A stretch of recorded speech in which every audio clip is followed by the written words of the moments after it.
साई का सच।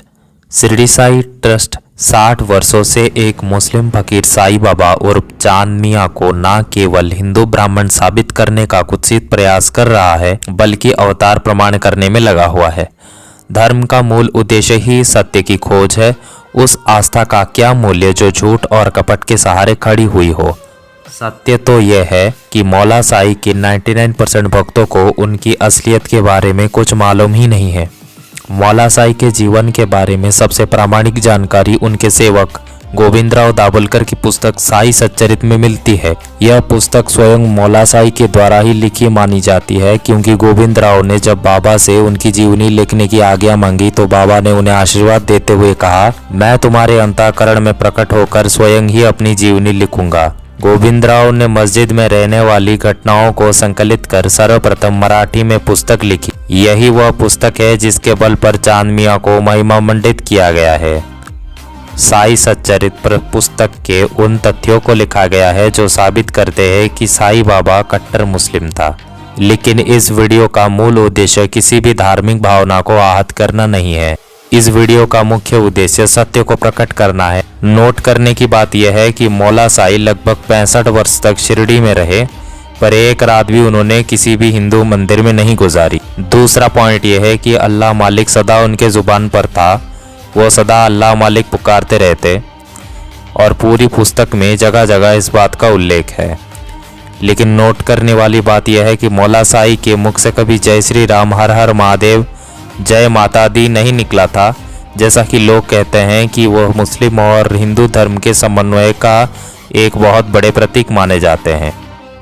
तीसरा पॉइंट, रोहिला मुसलमान आठों प्रहर अपनी कर्कश आवाज़ में कुरान शरीफ की कलमें पढ़ता और अल्लाह अकबर के नारे लगाता। परेशान होकर जब गांव वाला ने बाबा से उसकी शिकायत की तो उन्होंने कहा कि वे उसकी कलमों के समक्ष उपस्थित होने का साहस करने में असमर्थ हैं और बाबा ने गांव वालों को भगा दिया।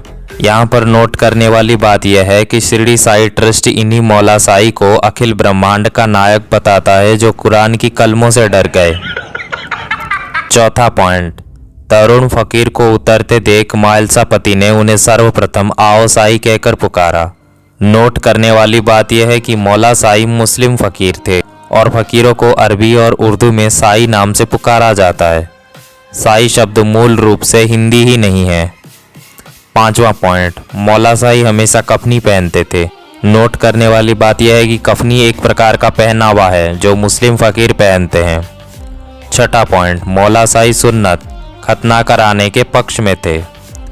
नोट करने वाली बात यह है कि सुन्नत कराना मुस्लिम धर्म की परंपरा है, हिंदू धर्म की नहीं। सातवां पॉइंट, फकीरों के संग बाबा मांस और मछली का सेवन भी कर लेते थे। नोट करने वाली बात यह है कि कोई भी हिंदू संत ऐसा घृणित काम कर ही नहीं सकता, लेकिन साईं बाबा तो ऐसा करते थे। आठवां पॉइंट, बाबा ने कहा, मैं मस्जिद में एक बकरा हलाल करने वाला हूँ। हाजी सिद्दीक से पूछो कि उसे क्या रुचिकर होगा, बकरे का मांस, नाद या अंडकोश। नोट करने वाली बात यह है कि हिंदू संत कभी स्वप्न में भी बकरा हलाल नहीं कर सकता और ना ही ऐसे विवत्स भोजन खा सकता है। 9वां पॉइंट, एक बार मस्जिद में एक बकरा बलि चढ़ाने लाया गया, तब साईं बाबा ने काका साहब से कहा, मैं स्वयं ही बलि चढ़ाने का कार्य करूंगा। नोट करने वाली बात यह है कि हिंदू संत कभी ऐसा जघन्य कृत्य नहीं कर सकते। 10वां पॉइंट, मालेगांव के फकीर पीर मोहम्मद का साईं बाबा बहुत आदर करते थे। वे सदैव उन्हें अपने दाहिने ओर बैठाते थे। सबसे पहले वो चिलम पीते, फिर बाबा को देते थे। जब दोपहर का भोजन परोस दिया जाता तब बाबा बड़े आदर उन्हें बुलाकर अपनी दाहिनी ओर बिठाते, तब सब भोजन करते। बाबा के पास जो भी दक्षिणा एकत्रित होती उसमें से वो रोज 50 रुपए वो पीर मोहम्मद को देते। जब वो लौटते तो बाबा भी 100 कदम तक उनके साथ जाते। यहाँ पर नोट करने वाली बात यह है कि मौला साई इतना सम्मान कभी किसी हिंदू संत को नहीं देते थे। रोज 50 रुपए वो उस समय देते थे जब 20 रुपया तोला सोना मिलता था। मौला साई के जीवन काल में उनके पास इतना दान आता था, आयकर विभाग की जांच भी हुई। 11वां पॉइंट, एक बार बाबा के भक्त मेघा ने उन्हें गंगा जल से स्नान कराने की सोचा तो बाबा ने कहा, मुझे इस झंझट से दूर ही रहने दो, मैं तो एक फकीर हूँ, मुझे गंगा जल से क्या प्रयोजन। यहाँ पर नोट करने वाली बात है कि किसी हिंदू के लिए गंगा स्नान जीवन भर का सपना होता है, गंगा जल का दर्शन भी हिंदुओं में अति पवित्र माना जाता है। 12वां पॉइंट, कभी बाबा मीठे चावल बनाते और कभी मांस मिश्रित चावल बनाते थे। नोट करने वाली बात यह है कि मांस मिश्रित चावल अर्थात मटन बिरयानी सिर्फ मुस्लिम फकीर ही खा सकते हैं, कोई हिंदू संत उसे देखना भी पसंद नहीं करेगा। 13वां पॉइंट, एकादशी को बाबा ने दादा केलकर को कुछ रुपए देकर कुछ मांस खरीद कर लाने को कहा। नोट करने वाली बात यह है कि एकादशी हिंदुओं का सबसे पवित्र उपवास का दिन होता है और कई घरों में इस दिन चावल तक नहीं पकता। 14वां पॉइंट, जब भोजन तैयार हो जाता तो बाबा मस्जिद से बर्तन मंगाकर मौलवी से फतिहा पढ़ने को कहते थे। नोट करने वाली बात यहाँ पर यह है, फतिहा मुस्लिम धर्म का संस्कार है। 15वां पॉइंट, एक बार बाबा ने दादा केलकर को मांस मिश्रित पुलाव चक्कर देखने को कहा। केलकर ने मुंह देखी कह दिया कि ये अच्छा है। तब बाबा ने केलकर की बाह पकड़ी और बलपूर्वक बर्तन में डालकर बोले, थोड़ा सा इसमें निकालो, अपना कट्टरपन छोड़कर चक्कर देखो। यहाँ पर नोट करने वाली बात यह है कि मौला साई ने परीक्षा लेने के नाम पर जीव हत्या कर एक ब्राह्मण का धर्म भ्रष्ट कर दिया, किंतु कभी अपने किसी मुस्लिम भक्त की ऐसी कठोर परीक्षा नहीं ली। अन्य तथ्य जो सिद्ध करते हैं कि साई बाबा जिहादी मुस्लिम था। पहला पॉइंट, मुल्ला जिहादी साई का सेवक अब्दुल बाबा, जो लगभग 30 साल तक बाबा के साथ मस्जिद में ही रहा, रोज़ बाबा को कुरान सुनाता था। वो रोज़ रामायण या गीता नहीं सुनता था। दूसरा पॉइंट, महाराष्ट्र में शिरडी साई मंदिर में गाई जाने वाली आरती का अंश मंदा त्वांची उतरीले मोमिन वंशी जन्मुनि लिंका तारिले। उपरोक्त आरती में मोमिन वंशी जन्मुनि अर्थात मुसलमान वंश में जन्मे शब्द स्पष्ट आया है। 15 साल से मोमिन वंशी गा रहे हैं, फिर भी मौला को ब्राह्मण बता रहे हैं। ये तो बहुत ही मूर्खतापूर्ण बात है। तीसरा पॉइंट, मौला साई ने अपनी मृत्यु के कुछ दिन पहले औरंगाबाद के मुस्लिम फकीर शमसुद्दीन मियाँ को 250 रुपये भिजवाया ताकि उनका मुस्लिम रीति रिवाज से अंतिम संस्कार कर दिया जाए। अगर बाबा हिंदू होते तो 13वीं करवाते गंगाजली का। हम ना मौला साई विरोधी हैं ना सांप्रदायिक है, लेकिन हमारा प्रयास है कि चांद मियाँ वालों को जानबूझकर हिंदू ना साबित किया जाए। पिछले 50 साल से पैसा कमाने के लिए जैसा अधर्म शिरडी ट्रस्ट ने किया वैसा इतिहास में कभी नहीं हुआ।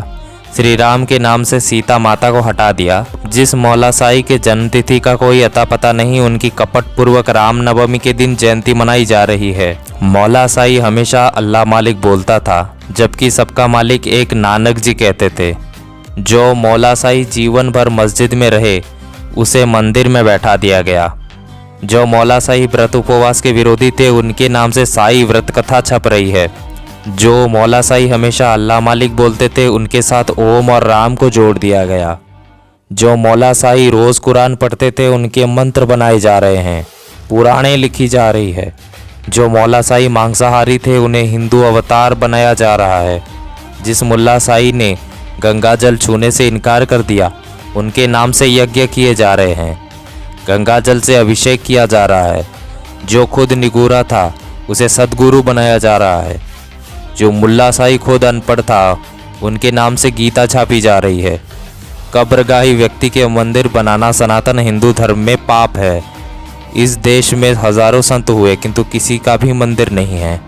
व्यास जैसे ऋषि जिन्होंने 18 पुराण लिखे, गीता लिखी, वेदों का लिखित रूप बनाया, अगस्त्य ऋषि, विश्वामित्र ऋषि, कपिल मुनि, नारद, दत्तात्रेय, भृगु, पराशर, सनक, सनंदन, सनत कुमार, शौनक, वशिष्ठ, वामदेव, वाल्मीकि, तुलसीदास, गोरखनाथ, तुकाराम, मीरा, एकनाथ, मुक्ताबाई, नरहरि, नामदेव, सोपान, संत रविदास, चैतन्य महाप्रभु, रामकृष्ण परमहंस आदि आदि कितने संत हुए, किंतु किसी के भी जगह जगह पर मंदिर नहीं है। लेकिन मौला साई के इतने मंदिर क्यों?